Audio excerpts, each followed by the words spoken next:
Здравствуйте, дорогие друзья! Я рада вас приветствовать на моем канале. Сегодня в данном видео я делаю самый быстрый, идеально освежающий в летнюю жару лимонный торт Наполеон. Покажу здесь все нюансы, как его правильно приготовить. На выпечку у нас уйдет всего лишь 15 минут. Секрет этого торта заключается именно в правильно приготовленном креме, чтобы он пропитал слоеное тесто, чтобы не свернулся этот крем, так как лимонный будем готовить. Итак, готовим крем. Сейчас я снимаю цедру с одного лимона, такого достаточно крупного, отставляю пока что в сторону. Если у вас есть в запасе полчаса времени, можно заранее смешать сахар для крема с цедрой лимона и дать настояться, чтобы вкус и аромат цедры раскрылся. У меня времени не было, поэтому я пропустила этот шаг. Теперь выжимаю сок из этого лимона. Здесь у меня 150 мл ультрапастеризованного молока. Вот это самый главный секрет, какое молоко нужно здесь брать, чтобы оно не свернулось. Выливаю туда весь лимонный сок. Вот это ультрапастеризованное молоко от лимонного сока тоже слегка загустеет, но не будет превращаться в творожную массу. Вот это очень важно. Добавляю туда сейчас 120 грамм сахара, 40 грамм кукурузного крахмала, 2 желтка. Для этого крема идеально подходят именно желтки, без белков. Но можете одно яйцо взять, небольшое, вместо 2 желтков. Сейчас добавляю туда всю цедру, так как у меня не было времени, чтобы смешать цедру с сахаром, дать настаиваться. На плите у меня уже практически дошло до кипения еще 350 мл ультрапастеризованного молока, то есть которое очень длительного хранения молоко. Влила туда всю вот эту крахмально-яичную смесь, довела при непрерывном помешивании в кастрюле с толстым дном на умеренном огне до кипения.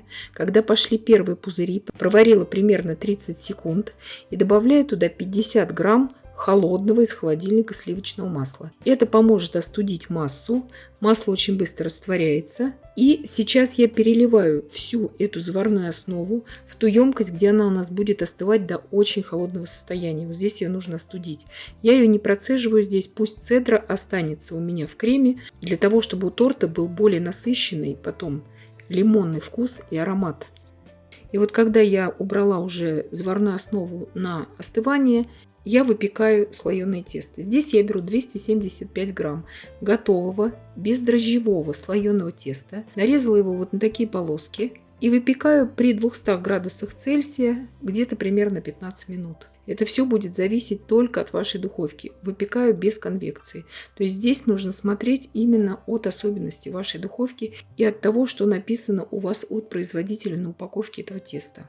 Полоски из слоеного теста у меня выпеклись, остужаю их полностью до комнатной температуры и завершаю приготовление крема. Здесь у меня 250 мл очень хорошо охлажденных сливок для взбивания. Жирностью сливок 32% у меня. Берите сливки, чем жирнее, тем лучше.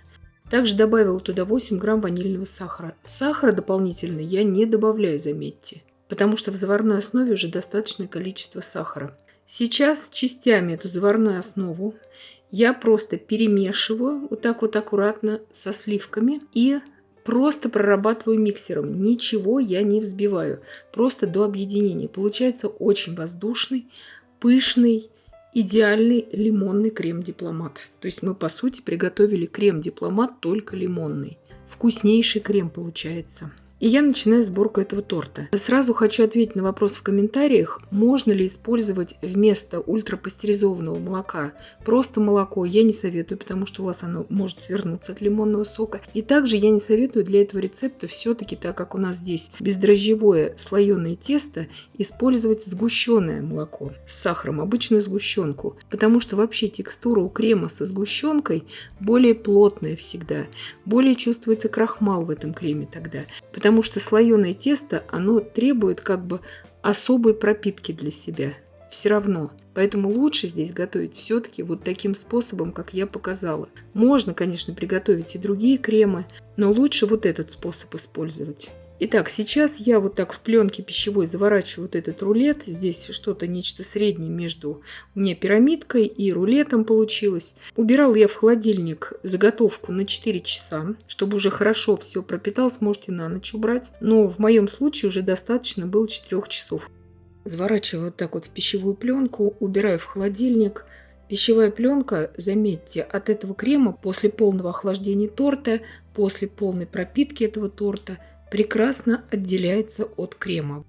Здесь его можно декорировать сверху кокосовой стружкой, миндальными лепестками. Все как вам нравится. Нарезаю при вас. Очень мягкий торт внутри, то есть он абсолютно весь уже пропитался благодаря правильному крему.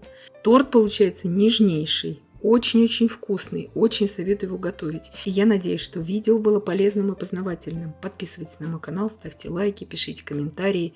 Я всем желаю больших успехов и до встречи в новых видео.